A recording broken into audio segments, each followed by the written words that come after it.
Ready steady हो विज्ञान तंत्रज्ञान आणि पर्यावरण याविषयी मार्च 2026 मध्ये ज्या चालू घडामोडी झालेल्या आहेत त्याच्यावर आपण 21 प्रश्न घेऊन आलेलो आहोत. जर तुम्हाला 21 पैकी 18च्या वर पडले तर तुमची तयारी चांगली आहे असं तुम्ही समजायचं आहे. जर 15 आणि 18च्या मध्ये असतील तर तुमची तयारी बरी आहे आणि जर 15च्या खाली असतील तर तुम्हाला अभ्यासाची सक्त गरज आहे असा तुम्ही निकष काढायचा आहे. आणि वेळ वाया न घालवता मार्च 2026 विज्ञान तंत्रज्ञान पर्यावरण क्विज आपण चालू करत आहोत. प्रश्न पहिला, टायटेनियमची प्रमुख धातुके कोणती आहेत? A bauxite haematite, B ilmenite rutile, C chalcopyrite galena, D magnetite and limonite. जर तुम्हाला उत्तर येत असेल तर तुम्हाला 1 गुण द्यायचा आहे आणि जर उत्तर येत नसेल किंवा चुकलं असेल तर तुम्हाला 0 गुण द्यायचा आहे. उत्तर आहे इलेमनाइट आणि रुटाइट. बघा उत्तर आहे इलेमनाइट आणि रुटाइट. इलेमनाइट सूत्र काय आहे? FeTiO3. Fe म्हणजे काय? फेरस, टायटॅनियम, ऑक्सिजन आणि हे रुटाइट ही टायटेनियमची प्रमुख धातुके आहेत. ही भारतात प्रामुख्याने ओडिशा, आंध्र प्रदेश आणि केरळच्या किनारी वाळू साठ्यांमध्ये आढळतात. आता टायटेनियम कशामध्ये होतं? न्यूज मध्ये होतं, त्यामुळे आपण हा प्रश्न घेतलेला आहे. पुढचा प्रश्न, उपग्रह नेव्हिगेशन प्रणालीत अणु घड्याळाचे तत्व काय आहे? आपण जे गगनयान मिशन वगैरे चालवतो आहे ना त्याच्यामध्ये आपण उपग्रह नेव्हिगेशन प्रणालीत अणु घड्याळाचे तत्व वापरत आहोत आणि स्वतःच आपण भारतातच तयार केलेलं आहे. मग कोणतं आहे ते? ABCD. तुम्हाला उत्तर निवडण्यासाठी 2 ते 4 सेकंदाचा वेळ देण्यात येणार आहे. निवडलं उत्तर? रुबिडियम आणि सीझियमच्या अणूंचं कंपन, त्याची जी फ्रिक्वेन्सी असते, वारंवारता, त्याच्यावरून हे घड्याळाचं तत्व ठरवलं जातं. कोणते धातू आहेत, कोणते इलेमेंट्स आहेत? तर रुबिडियम आणि सीझियम. ओके. नाविक सारख्या उपग्रह नेव्हिगेशन, आपण नाविक उपग्रह नेव्हिगेशन प्रणाली इस्रोने आपल्या पाठवलेली आहे, बरोबर. मग अचूक वेळ मोजण्यासाठी रुबिडियम आणि सीझियम अणूंच्या अतिशय स्थिर कंपन वारंवारतेचा वापर केला जातो. पुढचा प्रश्न, आर्टेमिस 2 मोहिमेबाबत विधानं दिलेली आहेत. ही पहिली मानव सहित आर्टेमिस मोहीम आहे आणि 2 ही मोहीम 3 अंतराळवीरांना चंद्राच्या पृष्ठभागावर घेऊन जाते. यापैकी बरोबर विधान कोणतं आहे हे तुम्ही निवडायचं आहे. फक्त 1, फक्त 2, 3 की 2 नाही. तर याचं उत्तर आहे फक्त 1. ओके. बघा फक्त 1 विधान बरोबर आहे का? तर आर्टेमिस 2 ही पहिली मानव सहित आर्टेमिस मोहीम आहे, हे बरोबर आहे. यात 3 अमेरिकन आणि 1 कॅनेडियन असे एकूण मिळून 4 अंतराळवीर गेलेले होते. पण ऑप्शन मध्ये काय होतं की 3 अंतराळवीर गेलेले होते आणि काही तर चंद्राच्या पृष्ठभागावर गेले नव्हते, तर लो अर्थ ऑर्बिट असते तिथून ते माघारी आलेले होते. ओके.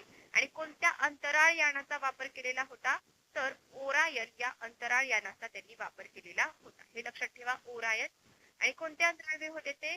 तर 3 अमेरिकन. कोणते? Reid Wiseman, Victor Glover, Christina Koch या पहिल्या महिला आहेत ज्या लोअर अर्थ ऑर्बिट पासून माघारी आलेल्या आहेत.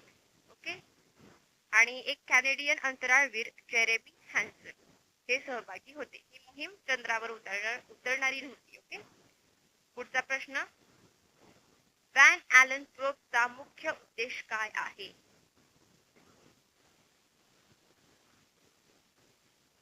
उत्तर आहे पृथ्वीभोवतीचे किरणोत्सर्गी पट्टे.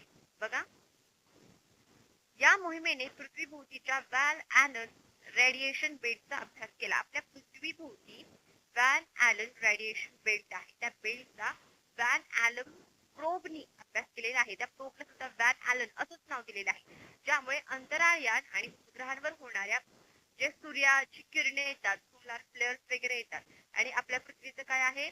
मॅग्नेटिक फील्ड आहे, बरोबर, चुंबकीय क्षेत्र आहे त्याचा, आणि ह्या सूर्या किरण जे असतात त्यांच्यामध्ये इलेक्ट्रॉन असतात, या दोघांमध्ये जे इंटरॅक्शन होते त्याचा उपग्रहांवर, आपल्या कम्युनिकेशन सिस्टीमवर, सॅटेलाइटवर काय परिणाम होतो, पृथ्वीभोवतीचे हे किरणोत्सर्गी जे पट्टे आहेत त्याचा अभ्यास या व्हॅन ॲलन प्रोबने केलेला आहे.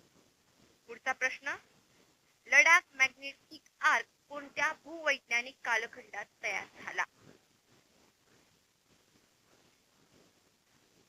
न्यूज मध्ये होता लडाख मॅग्नेटिक आर्क. उत्तर आहे ज्युरॅसिक ते इओसीन. हा भूवैज्ञानिक कालखंड भारतीय आणि युरेशियन प्लेटच्या टक्करीशी संबंधित आहे. आपला भारत पूर्वीपासून इथे बरोबर तो आफ्रिकेच्या शेजारी होता. तो पोहत पोहत युरेशियन प्लेटला त्याने टक्कर दिलेली आहे आणि लडाख मधील खडकांच्या निर्मितीत त्याचा महत्वाचा वाटा आहे. लक्षात ठेवा ज्युरासिक पार्क डायनॉसॉर्स वगैरे मग तो कालखंड आहे असं लक्षात ठेवा. ज्युरासिक पार्क पुढे इओसीन पर्यंत. ब्रेन को प्रोसेसर्स वरील मूलशॉट प्रकल्प कोणी सुरू केला? ब्रेन को प्रोसेसर्स वरील मूलशॉट प्रकल्प, याचं उत्तर आहे IISc. बघा IISc भारतीय विज्ञान संस्था बेंगळुरू यांनी प्रतीक्षा ट्रस्टच्या भागीदारीत हा प्रकल्प सुरू केला. त्यात ट्रस्ट प्रतीक्षा ट्रस्ट मेंदूचे संकेत डीकोड करणे, ज्या काही आज्ञा मेंदू आपल्या बॉडीला देतो, जे संकेत देतो ते डीकोड करण्यासाठी आणि गमावलेली कार्यक्षमता AI च्या मदतीने पुनर्संचयित करण्यासाठी उपकरणे विकसित करणे हे याचे उद्दिष्ट आहे. बघा काय आहे, मेंदूचे संकेत डीकोड करायचे आहेत आणि AI च्या मदतीनं जी मेंदूने कार्यक्षमता गमावलेली आहे ती पुनर्संचयित करण्यासाठी आपण काय उपकरणे विकसित करू शकतो याचा अभ्यास करायचा आहे आणि हे याचे उद्दिष्ट आहे. IISc बेंगळुरू शॉर्ट प्रकल्प. ओके. मून आणि मून बंगल्यातून एका बंगल्यातून चंद्र पाहतात असं तुम्ही काहीतरी इमॅजिन करा. हे चित्र तुमच्या डोळ्यासमोर उभं करा ज्याने की लक्षात राहील आपण बंगला आणि बेंगळुरू याचा संबंध आलेला आहे आणि शॉर्ट प्रकल्प. ओके. पुढचा पॉलीमेटॅलिक नोड्यूल्स साठी प्रसिद्ध क्लॅरियन क्लिपर्टन झोन कोणत्या महासागरात आहे? भारताने पॉलीमेटॅलिक नोड्यूल्स उत्खनन करण्यासाठी जी ओशनवर लॉ करते इंडियन ओशन त्या संस्थेकडून परवानगी घेतलेली होती. मग हा क्लॅरियन क्लिपर्टन झोन कोणत्या महासागरात आहे? तर त्याचं उत्तर काय आहे? प्रशांत महासागर. प्रशांत म्हणजे काय? पॅसिफिक महासागर. बघा तर आहे प्रशांत महासागर. प्रशांत महासागराच्या तळाशी सुमारे 4000 मीटर खोलीवर पॉलीमेटॅलिक नोड्यूल्स. पॉली म्हणजे काय? पेक्षा जास्त. मेटॅलिक कोणते मेटल्स आहेत? मॅंगनीज, निकेल, कोबाल्ट असे मेटल्स आहेत आणि या भागात डार्क ऑक्सिजनची निर्मिती होते. डार्क ऑक्सिजन म्हणजे काय? जिथे सूर्यकिरण पोहोचू शकत नाहीत अशा ठिकाणी ते ऑक्सिजन तयार होतं. सूर्यकिरण पोहोचत मला फोटोसिंथेसिस कसं होणार? प्रकाश संश्लेषण कसं होणार? पण ते नसतानाही जिथे डार्क ऑक्सिजन तयार होतो त्याला जिथे ऑक्सिजन तयार होतो त्याला डार्क ऑक्सिजन असतात. पुढचा प्रश्न. फ्लोटिंग लिडार बॉय प्रणालीची चाचणी कोणी घेतली? फ्लोटिंग लिडार बॉय तर आहे NIOT राष्ट्रीय सागरी तंत्रज्ञान संस्था. ओके. तमिळनाडूतील मुट्टम किनाऱ्याजवळ स्वदेशी विकसित आहे फ्लोटिंग लिडार बॉय प्रणाली. याची यशस्वी चाचणी घेतली गेली. समुद्रावरील वाऱ्याची स्थिती मोजण्यासाठी काय केली जाते? हे फ्लोटिंग लिडार बॉय ही प्रणाली याचा वापर केला जातो. आता बघा एक बॉय आहे तो रडार घेऊन किंवा आता लिडार आणि रडार असं काय करा संबंध लावा थोडासा. किंवा फ्लोटिंग म्हणजे काय? पोहणे. वारा पण काय पोहतो ना थोडक्यात. मग वारा मोजण्यासाठी फ्लोटिंग लिडार बॉय याचे काय केले जाते? उपयोग केला जातो आणि NIOT राष्ट्रीय सागरी तंत्रज्ञान संस्था ही काय करते? तर याने हे विकसित केलेलं आहे. पुढे हायपर कॅम्पिक हायपोक्सिया म्हणजे काय?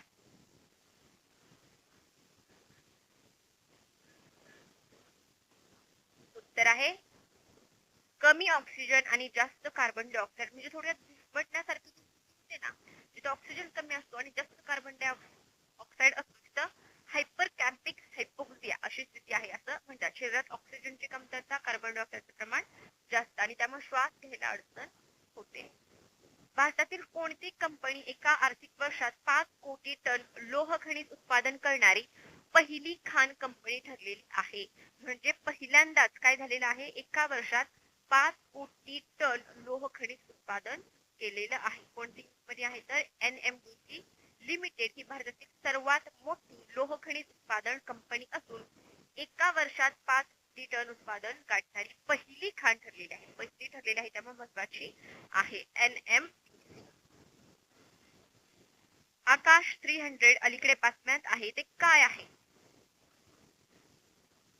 आकाश 300 निवडलं उत्तर डी. बरोबर. तापमान 3D प्रिंटर. केरळ स्थित स्टार्टअप आहे एक space time 4D printing solution. केरळमध्ये एक स्टार्टअप आहे space time 4D printing solution. त्याने हा औद्योगिक दर्जाचा 3D प्रिंटर काय केलेला आहे? विकसित केलेला आहे. आणि तो का महत्वाचा आहे? तर 350 पर्यंत आणि भविष्यात 550 पर्यंत हा काय करू तापमान सहन करू शकतो. आणि स्पेस मध्ये खूप काय असतं तापमान असतं. त्यामुळे अशा उच्च तापमानामध्ये जे प्रिंटर असतात त्याची डेव्हलपमेंट केली जाते. आणि कुठे आहे तर स्पेस टाइम 4D प्रिंटिंग सोल्युशन्सने हा 3D प्रिंटर काय केलेला आहे? तयार केलेला आहे. आणि त्याचं नाव दिलेलं आहे आकाश 300. काय नाव दिलेलं आहे? आकाश 300. दुसरा प्रश्न. स्मॉग खाणाऱ्या कोटिंग सामान्यतः कोणते संयुग वापरले जाते? स्मॉग खाणाऱ्या कोटिंग मध्ये कोणते संयुग वापरलं जातं? तर आहे याचं टायटेनियम ऑक्साईड. बघा आपण टायटेनियम सुरुवातीला त्याचं सूत्र बघितलेलं होतं की टायटेनियमचं सूत्र काय आहे किंवा त्याच्यामध्ये कोणते दोन धातू वापरले जातात? तर इलेमनाइट आणि रुटाइल. बरोबर. हे दोनांचे मिश्रण काय आहे? टायटेनियम आहे. मग न्यूज मध्ये काय होतं तर दिल्ली सरकार आणि IIT मद्रास यांनी मिळून फोटो कॅटॅलिक कोटिंगचा अभ्यास केलेला आहे. त्याच्यामुळे हे न्यूज मध्ये होतं. आणि टायटेनियम ऑक्साईड आणि नायट्रोजन डायऑक्साईड सारखे हानिकारक वायू काय करतं? निष्प्रभ करतं. ओके. आपल्याला काय करायचं? हे टायटेनियम ऑक्साईड आणि नायट्रोजन ऑक्साईड काय आहे? चांगलं नाही आपल्या आरोग्यासाठी, हानिकारक आहे. मग फोटो कॅटॅलिक कोटिंगचा वापर करून हे काय करतं? यांना निष्प्रभ करतं. स्वस्त आणि रासायनिक दृष्ट्या स्थिर आहे कोटिंग. या कोटिंग. पुढचा प्रश्न. ओलियमचे रासायनिक सूत्र काय आहे?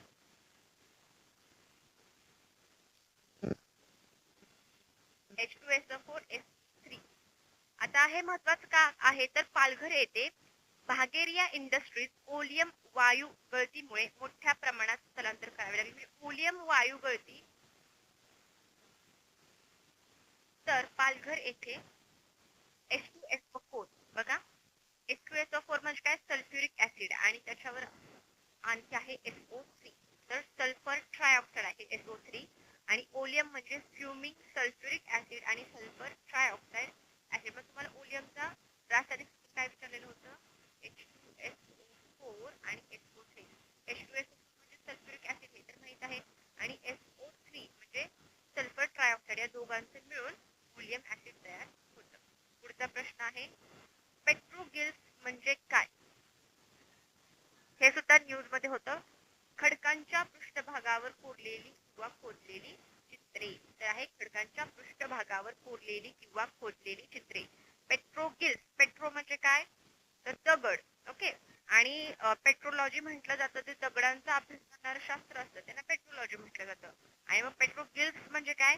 तर प्राचीन खडकांच्या पृष्ठभागावर किंवा खोदून तयार केलेली चित्रे किंवा चिन्हे जी मानवी इतिहासाची महत्वाची साक्ष देतात. पेठेमध्ये कोरलेली चित्र असतील, अजंठा वेरूळ लेणीमध्ये कोरलेली जी चित्र आहेत त्यांचा जो अभ्यास केला जातो त्यांना पेट्रोलॉजी म्हणतात. आणि ते जे चित्र आहेत त्यांना पेट्रोगिल्स म्हणतात. ओके. आता आपण पर्यावरणाचे क्वेश्चन बघूया. सिल्वर रिव्हर कोणत्या समुद्राखाली आहे? याच्यावर सायंटिस्ट मध्ये वादविवाद चालू होता की सिल्वर पीट रिव्हर त्याचं ते कशातून निर्माण झालेलं आहे, कशा प्रकारे निर्माण झालेलं आहे याच्यावर विवाद होता. आणि ते न्यूज मध्ये होतं. सिल्वर पीट रिव्हर म्हणजे कोणत्या समुद्राखाली आहे तर उत्तर समुद्राखाली आहे. तरच आहे उत्तर समुद्र.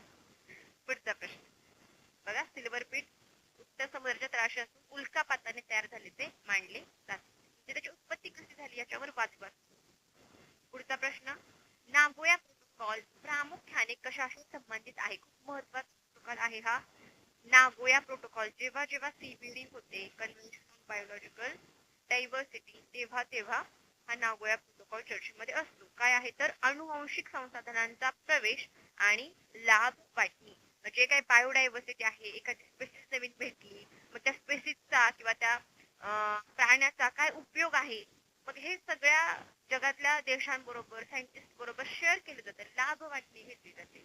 किंवा मग एखादा हानिकारक आहे तर त्या हानी सुद्धा सांगितल्या जातात, सगळ्यांचं भलं व्हावं या उद्देशाने. ओके. भारताने जैवविविधता अधिवेशन बघा EED याचा 7वा राष्ट्रीय अहवाल आणि नागोया प्रोटोकॉल वरील पहिला अहवाल सादर केला. इंडियन बायसन फेस्ट इथे आयोजित करण्यात आला. Indian bison fest. निवडलं उत्तर. जर बरोबर असेल तर 1 गुण, चुकीचं असेल तर 0. देब्रीगड वन्यजीव अभयारण्य ओडिशा. देब्रीगड आणि बायसन. देबर गड बायसन. बघा बायसन मध्ये सण येतोय आणि गड, एक मुलगा गडावर चढतोय, असं जर तुम्ही चित्र इमॅजिन केलं तर मग तुम्हाला हे लक्षात येईल की बायसन सण कुठं गडावर. देब्रीगड वन्यजीव अभयारण्य ओडिशा येत आहे आणि तो चढत नव्हता तर तो गडावर उडत उडत गेला. मग उडत उडत वरून तुम्हाला ओडिशा पण लक्षात राहील. इंडियन बायसन फेस्ट ओडिशातील देब्रीगड वन्यजीव अभयारण्यात आयोजित केलं गेलं. बायसन म्हणजे काही गवे माहित आहेत ना, त्या गव्यांच्या संवर्धनासाठी आहे. NH ग्रीन कव्हर इंडेक्स 2025-26 बाबत विधान आहेत. पहिली, हा ministry of environment, forest and climate change ने जारी केलेला आहे. ओके. पुढचं, गुजरातने अव्वल स्थान मिळवलेलं आहे. यापैकी कोणतं? याचं उत्तर आहे दोन्हीही नाही. विधानं चुकीची आहेत. बघा का चुकीची आहेत तर हा निर्देशांक भारतीय राष्ट्रीय महामार्ग प्राधिकरण जर NH ग्रीन कव्हर इंडेक्स आहे. आता NH म्हणजे काय, नॅशनल हायवे, मग त्याच्यामध्ये मिनिस्टर ऑफ एन्व्हायरमेंट, पर्यावरणाची कशाला येईल, मंत्रालय नाही, तर ते काय आहे तर नॅशनल हायवे अथॉरिटी, राष्ट्रीय महामार्ग प्राधिकरण यांनी तो जारी केलेला आहे. इस्रो आणि NRSC च्या सोबत विकसित केलेला आहे, ज्याने की सॅटेलाइटने ते चित्र वगैरे घेतले असतील ग्रीन कव्हर इंडेक्सची. आसाम पहिला नंबर मिळवलेला आहे. Assam is the first. का तर ABCD मध्ये पहिल्यात काय असतो, पहिल्यांदा A, so A for Assam which is first. Okay.